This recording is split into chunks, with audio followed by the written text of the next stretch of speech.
Señores, buenas noches. Soy Federico Galeano Estigarribia. Bienvenidos a Líderes. En el programa de esta noche vamos a hablar acerca de cambio climático. La semana pasada se realizó en Egipto la 27ª Convención de las Naciones Unidas sobre Cambio Climático.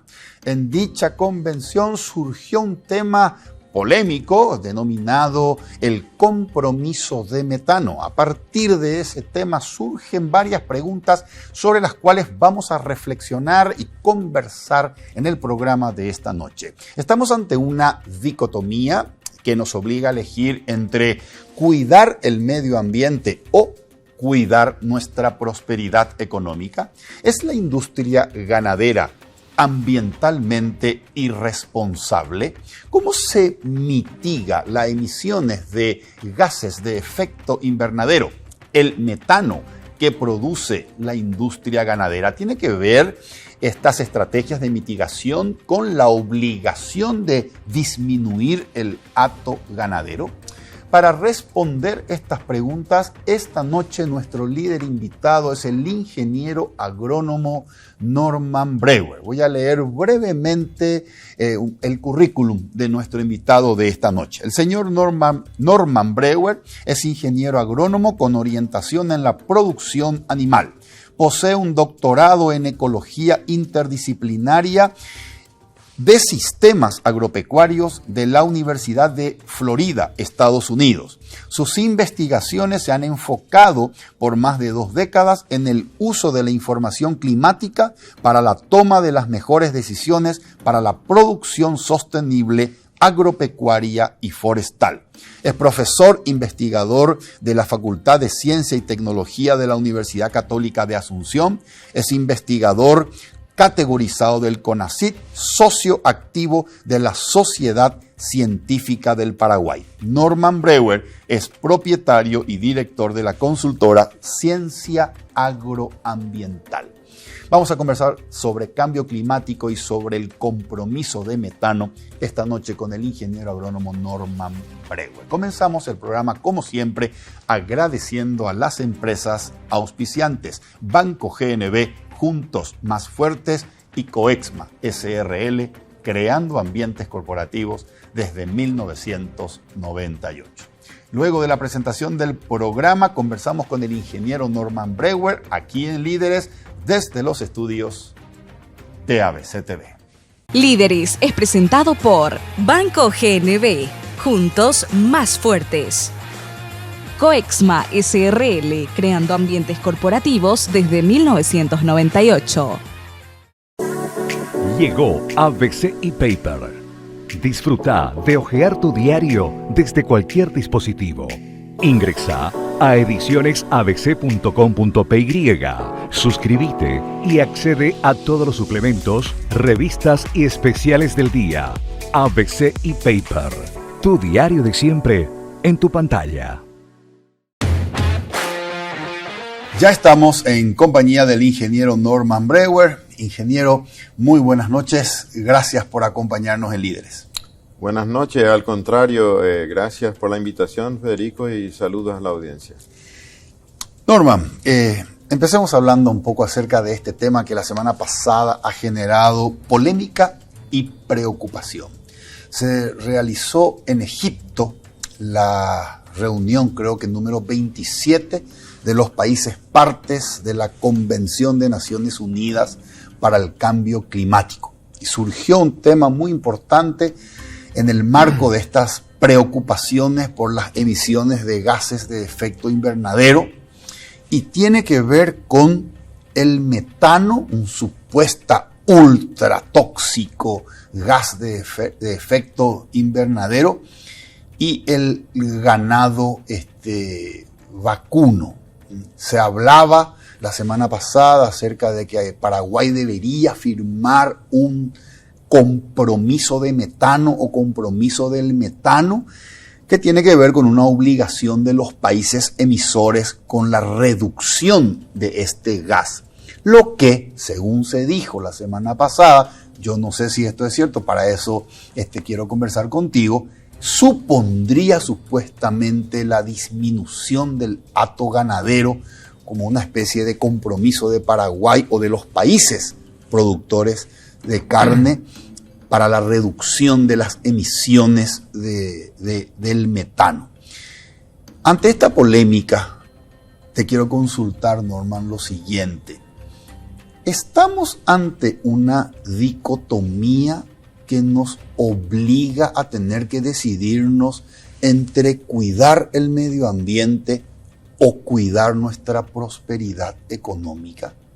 Esa es la primera pregunta que te quiero lanzar al empezar, y también te quiero preguntar si el negocio ganadero o la industria ganadera es una industria ambiental o ecológicamente irresponsable por las emisiones de metano. Ya, bueno, es vaya pregunta, el tema realmente muy complejo, es un poco difícil hoy en día en que se usa tanto el Twitter, el Instagram para querer explicar las cosas, que la atención de las personas se va volviendo más breve. Entonces los temas, la gente quiere respuestas sencillas para temas complejos, y los problemas complejos no tienen respuestas sencillas. Entonces vayamos por parte. Paraguay es un país que tiene muy bajas emisiones como país. Emitimos el 0,09% del total de las emisiones globales de gases de efecto invernadero, ¿verdad? Cuando hablamos de gases de efecto invernadero hablamos de dióxido de carbono, metano, óxido nitroso y los gases fluorados. Para poder hablar de los gases y compararlos entre país y hablarlo en términos de estos tratados, se los suele convertir, así como convertimos guaraníes, pesos y reales a dólares para poder compararlo y estar hablando el mismo idioma, se suelen convertir estos gases en equivalentes de dióxido de carbono. El metano es un gas potente, ciertamente 28 veces más fuerte que el CO2 en cuanto a su potencial de calentamiento global. Perdón, ¿cuántas veces más? 28 veces más. Más tóxico. Tóxico es una pregunta que el calificar a estos gases como poluyentes no tiene un sentido correcto. ¿Por qué? Porque son partes de un ciclo natural, que se llama el ciclo biogénico o ciclo del carbono, ¿verdad?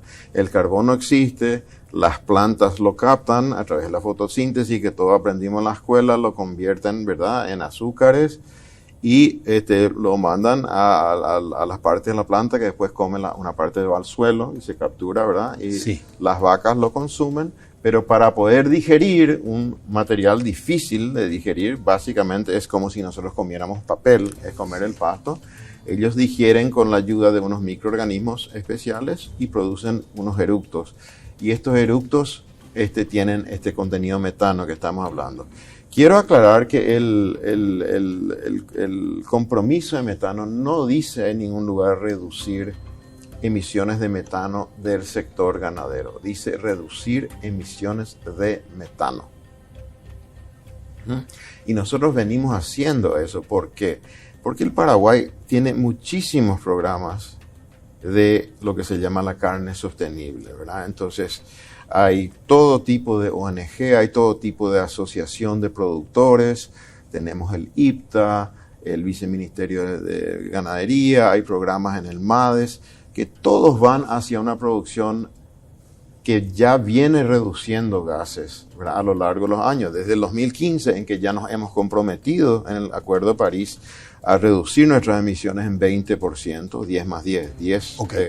Nosotros mismos 10 con ayuda exterior. Y una cosa que queda un poquito en la nebulosa es si este pacto de metano es adicional a ese 20%, es 20 más 30, son 50, o es 20 más el 30% de 20, es 27%. ¿A qué apuntamos? No queda muy claro. Ok. ¿Para qué plazo deberíamos llegar a ese 30% de reducción?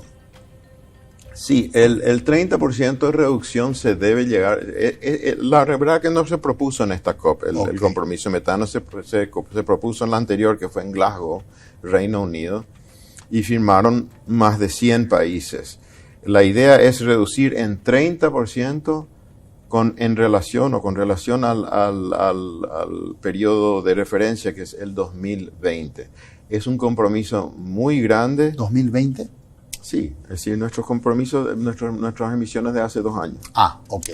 O sea, para el 2030 tenemos que estar con menos de lo que emitíamos en el 2020. Perfecto. Es interesante señalar que en cuanto a todos los gases de efecto invernadero, Paraguay está, después de haber llegado a un pico en el 2015-16, ahora, 2022, estamos emitiendo la misma cantidad que emitíamos en 1990. Es decir, Paraguay viene reduciendo mucho sus emisiones en los últimos tiempos. ¿Cómo?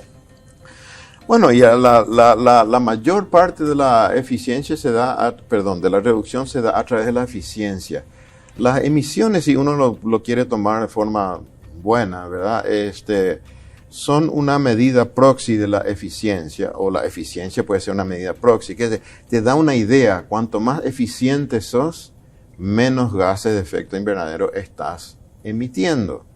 Entonces, vuelvo a tu pregunta, ¿qué quiero decir con eso? Mejor manejo de pasturas, uso de información climática, uso de información satelital para el manejo de las pasturas, terminación más rápida. Cuanto más rápido vos terminás un animal, cuanto más joven se sacrifica el animal, con más kilos, menos emite. Asimismo, la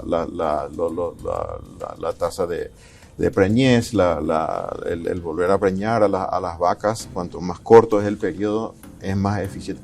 Todos los pasos que se dan y que venimos dando en ganadería hace muchísimos años en Paraguay apuntan hacia una mayor eficiencia. O sea, el ganadero hace lo que le conviene en el bolsillo.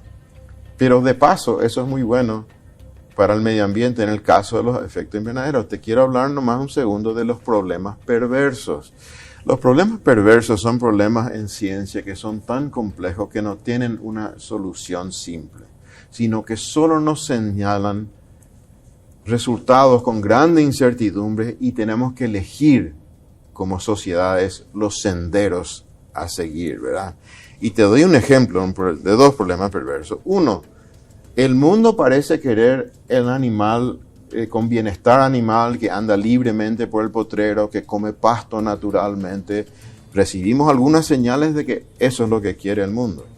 Pero el animal a pasto emite más más gases de efecto invernadero que el animal que está en corralones. Entonces, lo que nos están pidiendo que se haga, que es aumentar la eficiencia, se llama también intensificación sostenible. Ahora, toda intensificación sostenible termina en el engorde a corral, en el engorde en feedlot, como se engorda en Estados Unidos, ¿verdad? Donde vos tenés un predio de 70 hectáreas y tenés 120,000 cabezas que están comiendo, ¿verdad? Porque uno le da de comer una dieta muy exacta. Entonces, están muy eficientes en su conversión de alimento, pero están emitiendo menos gases. Pero ¿dónde queda el bienestar animal? Esos son animales que están ahí en un barrial o acorralados y va muy en contra. Entonces uno tiene que elegir entre el bienestar animal o los gases de efecto invernadero. ¿Cuál es el camino? Otro ejemplo, el CO2. Te dicen, el CO2 es un gas de efecto invernadero. Muy bien, puede que sea. De hecho, se ha estudiado, se sabe desde el siglo XIX que es un gas de efecto invernadero. Pero es también el mayor fertilizante del planeta. Toda la energía que existe sobre el planeta Tierra se capta del Sol, con excepción de la energía nuclear, ¿verdad? Es captada del Sol. Entonces, cuanto más CO2 hay, más fotosíntesis se produce y se pone más verde la Tierra. De hecho, hay un estudio de la NASA que en los últimos 30 años o 40 años creo que, si no hubiera habido un aumento de CO2, no hubiéramos tenido un planeta tan verde como tenemos ahora. Correcto. Norman, permíteme hacer un breve recuento porque me declaro y reconozco bruto en estos temas, pero sí son muy interesantes y aparte tienen mucho que ver, somos un país productor de alimentos. Absolutamente. Entonces tienen mucho que ver con nosotros y además somos un país comprometido porque somos uno de los 100 países que ha firmado. En Glasgow hemos firmado. No hemos firmado. No, la deforestación sí, no el de metano. El de metano no. Ok, perfecto.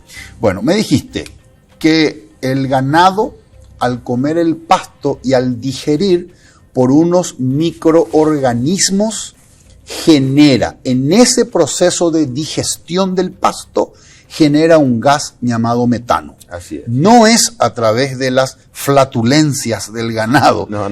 sino a través del eructo del ganado que ese gas es despedido a la atmósfera, Así es. generando con eso, lo que se conoce como gases de efecto invernadero, que lo que hacen es aumentan la temperatura, que es lo que se quiere.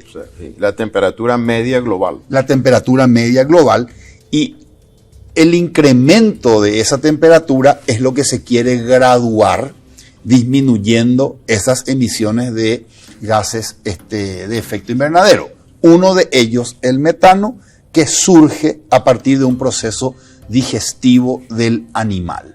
Bueno, la semana pasada se habló mucho con respecto a supuestamente los países ganaderos deberían mitigar las emisiones de gases, y se hablaba de que eso significaba disminuyan el hato ganadero, algo así como que aumenten los faenamientos al año y que disminuyan las pariciones para que se vaya regulando. Claramente eso generó polémica porque somos un país ganadero, así como otros países, y eso nos perjudicaría. ¿Cuánto hay de cierto en esa intención de que nosotros disminuyamos nuestro negocio ganadero y cuánto hay de política? Bueno, vamos otra vez por parte. Somos un país ganadero. Hace 5 siglos el bovino vino a ejercer una acción y llenar un nicho en el medio ambiente sudamericano y americano en general, de los mega herbívoros que teníamos antes y que desaparecieron al comienzo del Holoceno, hace 12.000, 13.000, 14.000 años. Estos animales desaparecieron. Entonces vino a cumplir, a llenar ese nicho, digamos. Aparte de que nuestra economía se basa en la exportación de grano y oleaginosas, carne y energía también que exportamos correctamente, es muy importante la ganadería como generadora de empleo. Hay unos 700.000 casi empleos en la cadena de la ganadería. Y es parte de nuestra tradición, Federico, parte de nuestra cultura como paraguaya. Tenemos una cultura paraguaya, parte de la mayor, es decir, cultura vecina rioplatense, que es una cultura de producción animal, y como lo venimos haciendo hace 500 años, lo venimos haciendo cada vez mejor.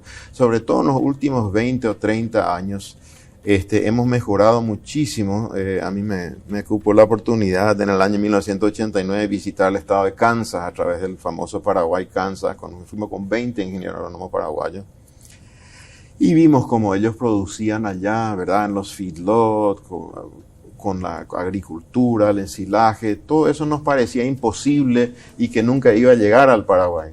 Y aquí estamos 30 años después y se está produciendo el ganado, en muchos casos, no en todos, a nivel de cómo se produce en los mejores países del mundo. Es más, hay gente que viene al Paraguay para ver cómo producir mejor en condiciones, por ejemplo, de lugares subhúmedos o semiáridos como el Chaco, ¿verdad? Y ahora, volviendo a la naturalidad, el animal, como bien dijiste, levanta pasto, se va a su rumen, que es el mondongo, que tiene una capacidad más o menos de 200 litros, es algo muy grande. El animal levanta y se producen estos procesos absolutamente naturales de eructación del carbono. Yo creo que se usa la figura de eliminar o reducir hato como una manera de ilustrarle al público. Yo creo que a los jóvenes y a los políticos, para ilustrarles cómo hay que hacer un estudio costo-beneficio de todos los tratados y acuerdos que firmamos, porque pueden dañar enormemente nuestra economía, ¿verdad? Vamos a suponer que existiera, y no existe, una policía global, aunque vamos un poquito hacia eso, pero vamos a suponer que existiera una policía global. Llega el 2030 y no hemos reducido nuestro metano en 30%. Ahí sí tendríamos que sacrificar 3 o 4 millones de cabezas. Pero si uno lo ve como oportunidad, o como una imposición de la cual no podemos escaparnos tampoco. Hay muchas cosas que hacer. Se pueden seleccionar pastos que al comer el animal producen menos metano. Se pueden seleccionar animales que producen menos metano. Hay aditivos. Esto también es un poquito algo que hay que tener en cuenta. ¿Quién produce los aditivos que se agrega a los piensos que se le dan a los vacunos? Holanda. Holanda es el productor de un producto mágico, llamémoslo así, un aditivo que se pone, carísimo, que se pone en la comida, que reduce la mitad del metano. Pero vos no puedes darle fácilmente al animal cuando está en el potrero eso. Entonces la idea es, traigamos cada vez más al ganado hacia el corralón, vamos más hacia un sistema de feedlot. Ahí podemos darle todos los aditivos que van a tener que comprar ustedes, y va cambiando el negocio de la ganadería, pareciéndose en el futuro un poquito más al negocio del pollo, en el sentido de la integración vertical. Es decir, 4 o 5 empresas a nivel global irían siendo dueños y manejando casi toda la producción de carne a nivel global. ¿Hay intereses de negocios detrás de esto? Por supuesto que hay intereses de negocios. Hay intereses de negocios y es uno de los problemas que mayor disonancia cognitiva nos causa a las personas, seamos del centro, de la derecha o de la izquierda. Nos causa un poco de disonancia cognitiva saber que detrás de la gran acción de las ONG ambientalistas, ¿cierto?, están los intereses de grandes empresas que manejan los alimentos globales, que buscan a la larga patentar el alimento. Ellos quieren tener los royalties de todo lo que come todo ser humano en el planeta entero. Okay. Es un proceso que va a llevar tiempo. La carne en sí no se puede patentar, pero una carne de laboratorio o una carne llamada carne vegetal se puede patentar. Y si ahí vamos. Seguramente, pregunto, también alguna futura vacuna podrá combatir esas bacterias o microorganismos. Ya existe. Ya existe. Ya existe. Es decir, hay muchas maneras de reducir el metano que produce, pero tenemos que tener cuidado porque agregar lo que reduce metano y que va en contra de la eficiencia productiva tampoco es negocio. Tiene que ser algo muy especial que reduce el metano sin afectar la productividad y la eficiencia productiva. Y hay muchas cosas que no sabemos. Brasil y Argentina tienen Embrapa, tienen el INTA, sí. Son entes muy fuertes de investigación. Acá tenemos el IPTA con menor presupuesto y también, digamos, menor capacidad de abarcar mucho tipo de investigación. Hacen algunos, no hay que quitarle tampoco. Pero, por ejemplo, nuestros animales en el Chaco comen muchas plantas leñosas que tienen tanino. El tanino reduce la cantidad de metano que se emite, pero no sabemos porque no tenemos capacidad de investigar. Capacidad de investigar. Norman, el Instituto Interamericano de Cooperación Agrícola, ICA, en un comunicado que está en su portal web, hace una reflexión con respecto a el avance de la industria ganadera y sus efectos negativos para el ambiente ecológico. El comunicado dice que existen dos sistemas, uno amenazante y el otro amenazado. El sistema amenazado es el ambiente ecológico y el sistema amenazante es la industria ganadera. Dice el informe que el 91% de los bosques que se han talado se dedican a la ganadería y que eso es generadores de gases de efecto invernadero. Es decir, ese informe del Instituto Interamericano de Cooperación Agrícola, no digo que sataniza, pero sí señala con el dedo acusador a la industria de la como ecológicamente irresponsable. ¿Cuál es tu opinión? Bueno, el ICA, a través de su presidente, el doctor Otero, viene, yo creo que haciendo un muy buen trabajo en la COP27 de Egipto, está realmente portando la bandera, es una de las organizaciones que porta la bandera de que en el sur de Sudamérica, en el cono sur, en Mercosur, se produce carne en forma sostenible, a pasto, y esto es lo que ellos quieren señalar al mundo, de que la reducción de emisiones no puede ir en contra de la seguridad alimentaria global. El Mercosur produce aproximadamente el 30% de las calorías exportadas a nivel mundial. También existe la realidad de que 2/3 de la población del planeta,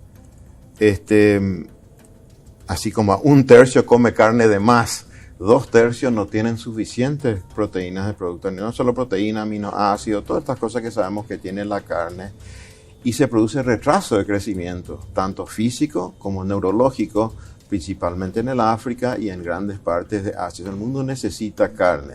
Ciertamente, las leyes forestales varían. Brasil, la Amazonía no es solo Brasil, la Amazonía es Brasil, Colombia, Perú, Ecuador, Bolivia, cada uno, Venezuela, cada uno con sus leyes, ¿verdad? Al señalar que el 91% del cambio del uso del suelo es para la ganadería, no está haciendo ningún tipo de juicio de valor si eso es legal o ilegal. Probablemente en la mayor proporción es legal este cambio de uso del suelo. La legislación brasilera, sobre la cual está copiada nuestra ley 422/73, permite un 20% de cambio de uso del suelo, inclusive en la Amazonía. Así como la nuestra permite un cambio de uso del suelo con las licencias correspondientes. Acaba de salir un estudio enorme y fabuloso del Infona.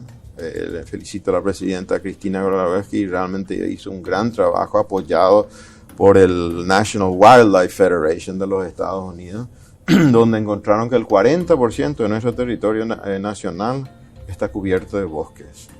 Y en cuanto a cambio de uso del suelo, conocido como deforestación, dependiendo de tu punto de vista ideológico, 85% es legal. Hay un 15% de fuga todavía que es deforestación ilegal. En Paraguay llamamos cambio de uso del suelo cuando es legal y deforestación cuando es ilegal. Cuando es ilegal está mal, debe ser sancionado, pero tenemos mecanismos. La ganadería siempre es la manera de entrar al monte. Es la manera que se entró en Alemania hace 1000 años, en Inglaterra hace 700 años, en Inglaterra hace cientos de años, en Estados Unidos. En 1840 Estados Unidos ya estaba tan degradado en su parte oriental que se tuvo que hacer el camino al Oregón. Y tuvieron que migrar miles y miles de kilómetros los agricultores de Tennessee, Kentucky, esta zona que estaba degradada, hacia allá. Porque no había el conocimiento que hay hoy en día. Yo te quiero hacer un énfasis en adaptación, resiliencia e innovación. Correcto. Norma, ¿qué tan este compromiso de metano, qué tan imperativo es? Me refiero a, ¿tenemos alternativa a partir de nuestra soberanía, a partir de que podemos sentirnos perjudicados porque el cuidado del medio ambiente puede significar para nosotros el afectar una fuente de ingreso país, que es la exportación de alimentos? Podemos tener alternativas de decir, nosotros vamos a mitigar a partir de nuestro propio cálculo de eficiencia, ¿verdad? Porque como bien dijiste vos, si yo mitigo y deja de ser eficiente el negocio, ok, me siento perjudicado, ¿verdad? O no tenemos alternativa porque se nos pueden cortar acceso a mercados. Paraguay no firmó el compromiso de metano, pierde mercado, o se nos puede cortar acceso a crédito internacional. Sí, definitivamente, bueno, por un lado somos un país libre y soberano, ¿verdad? Tenemos que defender lo nuestro, lo que hacemos bien. Definitivamente hacemos muy bien producción de grano oleaginosa, como vuelvo a decir, vienen de otras partes del mundo a visitar Brasil y Paraguay, que tienen una forma muy parecida de producir, y también la parte ganadera, ¿verdad? Depende mucho un poquito de tu modelo mental y tu forma de pensar. Uno puede decir, a la pucha, me están obligando a volverme más eficiente. Uno puede decir, esto es bueno, si me pagan más. O si me traen un ejército de investigadores y de gente que nos están ayudando. Pero está pasando algo en la COP27 muy interesante y muy, muy triste y muy amenazador. Nos están diciendo que nosotros no solo, a pesar de que no aportamos nada, no solo tenemos que mitigar el cambio climático, sino que tenemos que pagar una parte de la mitigación del cambio climático. Están diciendo, una parte vendrá de afuera, una parte es del gobierno y una parte va a ser del sector privado, de empresas que tienen otro modo de pensar, un pensar verde, natural. Estos términos natural y verde son términos que no tienen mucho sentido porque pueden significar cualquier cosa. Pero ¿qué es esa parte gubernamental? Quiere decir que va a salir de tu impuesto y mi impuesto el mitigar el cambio climático que fue causado por los Estados Unidos de Norteamérica, por la Unión Europea, por Rusia, por Japón. Pero estos son los países, por China, estos son los países que han causado el cambio climático. Y nosotros tenemos que mitigar eso. Nuestra prioridad, como bien llevó nuestra delegación, la idea es adaptarnos al cambio climático. El sector agropecuario es uno de los sectores que mejor se adapta porque el productor vive en la naturaleza. Entonces él se está adaptando constantemente, con nuevas variedades, con nuevos manejos, con cobertura de suelo, con coberturas de invierno, con siembra directa, con mejores razas, de manera que el control, que fue la última parte es la que me preocupa. Estos son compromisos que se llevan a cabo o se firman a nivel de Cancillería, ¿verdad? Después tienen que ser ratificados por el Congreso. Pero ¿dónde viene el control? No va a venir el ejército, ni nos van a pedir a nosotros que la Fuerza de Tarea Conjunta controle cuántas vacas tiene cada estancia. No, viene por el sistema financiero. Todo productor necesita financiamiento. Esto viene del banco, los bancos lo consiguen de bancos más grandes y finalmente todo termina en los grandes bancos multilaterales que están en las grandes capitales mundiales. Ok, el sistema financiero es el sistema a través del cual yo voy a controlar si están haciendo o no lo que yo les digo que hagan.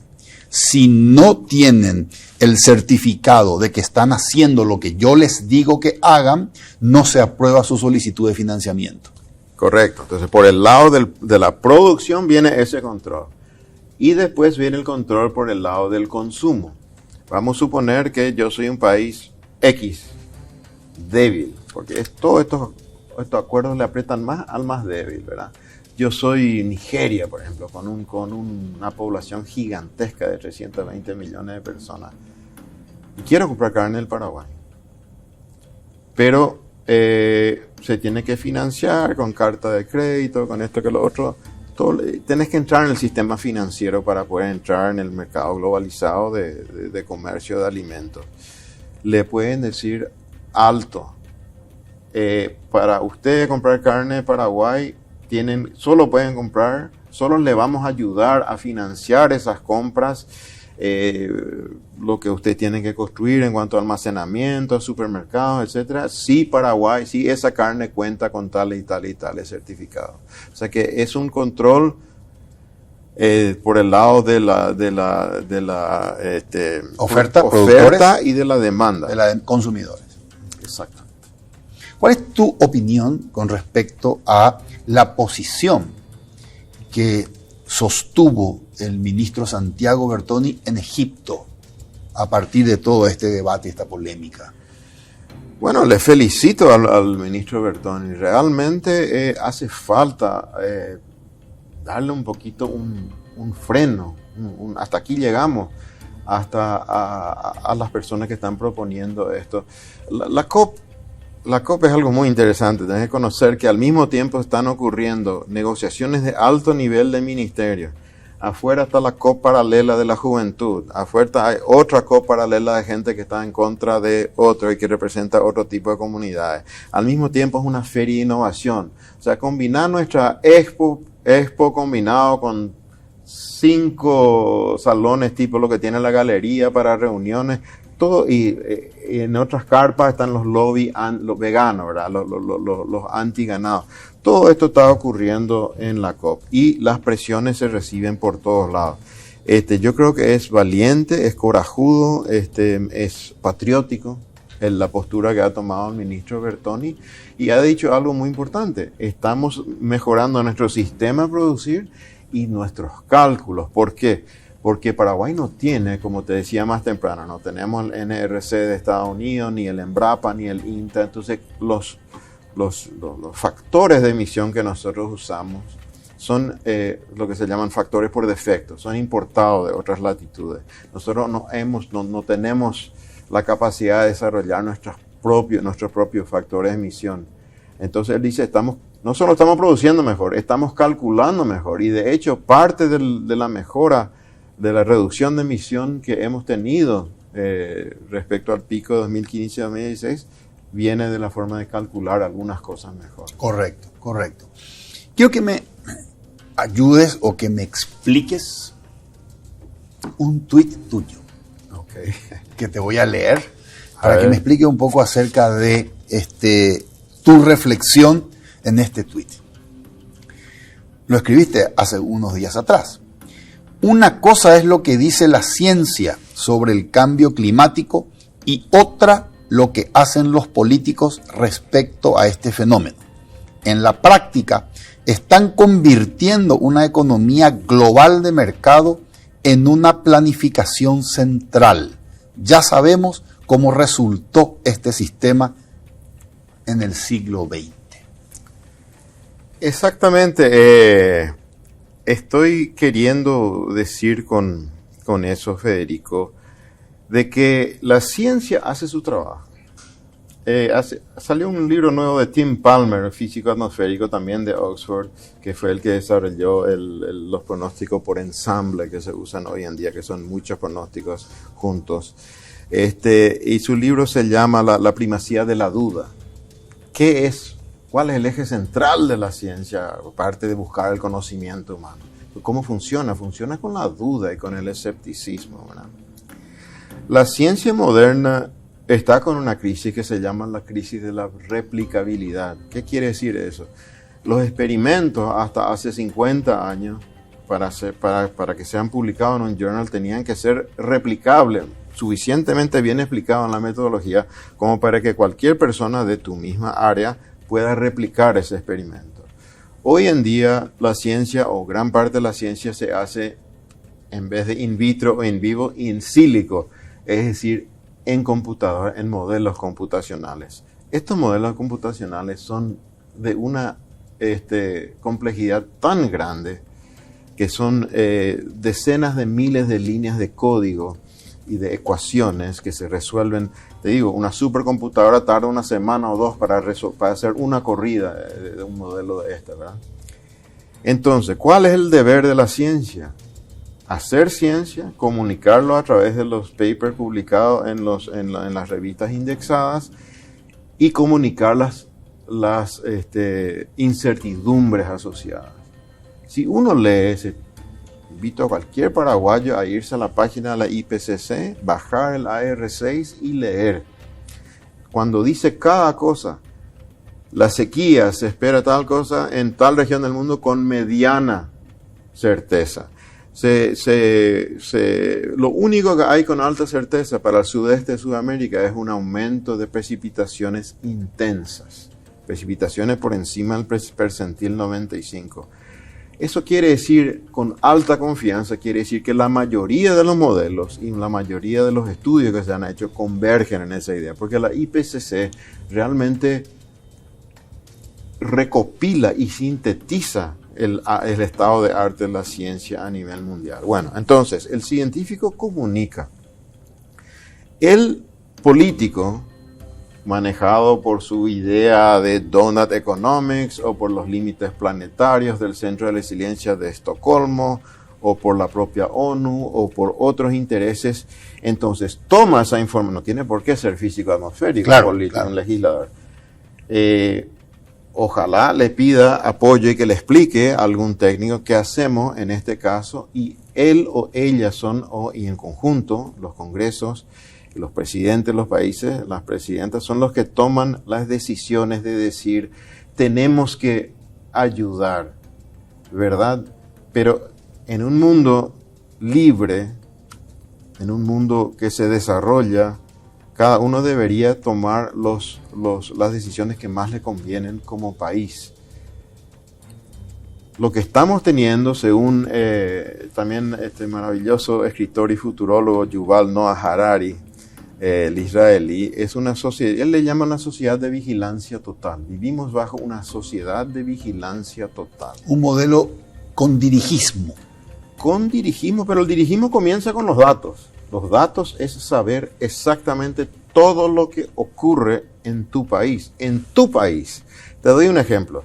Noruega es uno de los países mayores emisores per cápita del mundo de gas de efecto invernadero porque tiene una población pequeña y producen mucho petróleo. Son inmensamente ricos. Tienen un fondo social que va a permitir para los próximos 150 años el bienestar del pueblo noruego.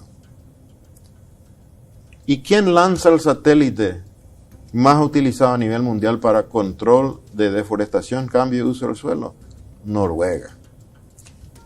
Bien por la ciencia, bien por la política, pero me parece una gran desviación y una perversión que un país que vive del petróleo acuse a otro.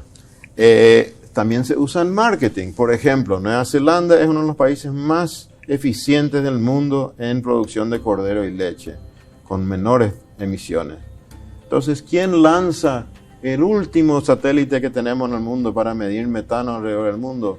Nueva Zelanda. Gran contribución a la ciencia, a la política también.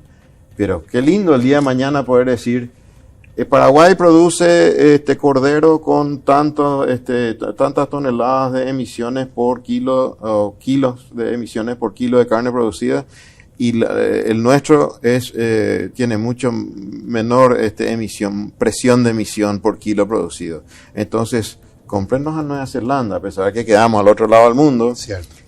Cómprenos a nosotros y no a ellos. Es decir, hay elementos de marketing, hay elementos de política y hay un gran elemento de desviar la atención de lo que causa y causó realmente el problema del cambio climático, que es la industria fósil, los combustibles fósiles y su uso para crear la riqueza. Los países que son grandes emisores son ricos porque han emitido gases. Han usado inteligentemente en su momento dado. Bueno, sí. Todos hacíamos con los brazos, ¿verdad? Traíamos el agua, carpíamos con los brazos. Se pasó al buey, después el caballo, que es mucho más eficiente que el buey, después al carbón mineral y vegetal, después a los combustibles fósiles, cada vez más densa y productiva y efectiva el uso de esa energía. Las sociedades modernas desarrolladas se han construido sobre la energía. En el fondo del tema del cambio climático está un tema energético. ¿Quién lo produce? ¿Quién lo utiliza? ¿Y quién lo va a poder utilizar? Porque ¿qué es lo que se dice en esta COP respecto a los países en vía de desarrollo? O vamos a llamarle en algunos casos directamente países pobres. A veces usamos demasiado eufemismo. Okay. Hay países pobres. Dicen, ustedes tienen que desarrollarse, pero por una vía baja en carbono. Le dicen, por ejemplo, a Paraguay o a Malawi, donde hay una pobreza terrible, o cualquier otro país africano. Lo que yo digo, no lo que yo hice. Exactamente. Entonces, bueno, vamos a ayudarle y ustedes van a ayudar a desarrollar tecnologías que les permitan desarrollarse, pero solamente con energía renovable o limpia y renovable. Volviendo al tema de la justicia climática, o hablando por primera vez a lo mejor de la justicia climática, han dicho algunos filósofos de la justicia climática que la generación actual en los países desarrollados, el bienestar de esa generación va a ser pagada por las generaciones futuras en los países en vía de desarrollo. El bienestar de las próximas generaciones de los países... No, de las actuales. De las actuales generaciones de los países ricos, ese bienestar va a ser pagado por las próximas generaciones de los países pobres. Es así. Porque tenemos que desarrollarnos lentamente. Porque ¿qué están haciendo Paraguay? Por ejemplo, tienen que convertir Paraguay en una economía del conocimiento. Sería maravilloso saltearnos toda la parte industrial, pero no hay educación. ¿Cómo uno va a convertir un país donde no hay educación en un país del conocimiento? Hay que hacer el camino que hizo Estonia, que hizo Finlandia, ¿verdad? Educar primero y bueno, después podemos pasar a ser una economía, pero por el momento somos un país productor de materia prima. Correcto. Segundo paso, industrializar esa materia prima. Correcto. Y lo hacemos paralelamente con estos otros ejes que Norman, ¿te parece que por una cuestión ideológica el señor presidente electo de Brasil, Lula da Silva, da un discurso a favor de estas medidas, siendo también Brasil un país productor de alimentos y un país con un ingreso promedio per cápita anual bajo, pobre como nosotros? Sí, bueno, es muy interesante. Yo no soy politólogo, Federico, pero te puedo decir, y tampoco quiero hablar mucho de los asuntos internos del Brasil y sobre un presidente electo, pero a veces hay mucho engaño de la gente bien intencionada. En Estados Unidos, vos sabés que en la universidad ya no se usa más los términos derecha e izquierda en las clases de grado universitario. Se usan los términos realista e idealista. Entonces yo no le ¿Realista? Sí. Era nuestra derecha, Okay. Idealista nuestra izquierda, ¿verdad? Esto viene un poquito por el gran entrecruce que está habiendo y los extremos y el centro racional también. La gente antes decía, tenés que tener sí o sí una ideología y dan explicaciones del por qué, pero yo no entiendo por qué muchos más no somos del centro racional. De hecho, la votación demuestra en un país serio como Estados Unidos que la mayoría de la gente es del centro racional. Son un poquito de izquierda o un poquito de derecha, pero no se van a los extremos. Aunque tengan extremos locos, ¿verdad? Los dos partidos, la gente anda más o menos... Pues, ¿qué es lo que le interesa? Que funcione su vida, ¿verdad? Ahora, el prometer muchas veces ciertas cuestiones ecologistas al pueblo es a veces condenarlo a la pobreza, ¿verdad? El país se tiene que desarrollar. Prometer propuestas ecologistas podría significar sacrificios económicos para el pueblo. Podría significar, y hay estudios que demuestran que en Paraguay, por ejemplo, tenemos nuestros mayores problemas ambientales son urbanos. De lejos, los arroyos poluidísimos, nuestro problema de desagüe cloacal, que es un escándalo en el Paraguay, ¿verdad? La basura, los residuos, el problema de los vertederos, aire que respiramos lleno de hollín, estos son problemas reales, ¿verdad? Que se quiere todo englobar ahora dentro del cambio climático. Pero enfocando estos temas de la ciudad, digamos, porque es un continente que se va urbanizando. Latinoamérica es prácticamente 70% urbanizado ya, ¿verdad? Lo que te quiero decir es que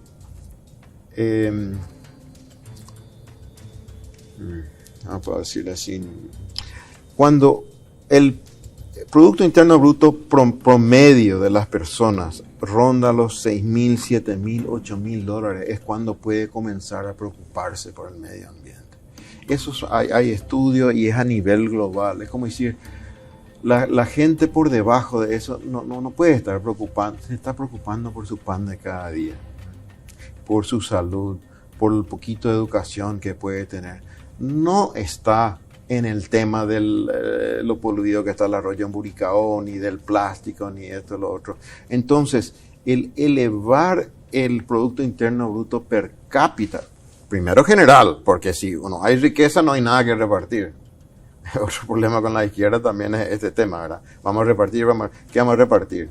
Me hace acordar de aquellas cooperativas que se formaban muchas veces anteriormente en el interior entre muchos pequeños productores pobres.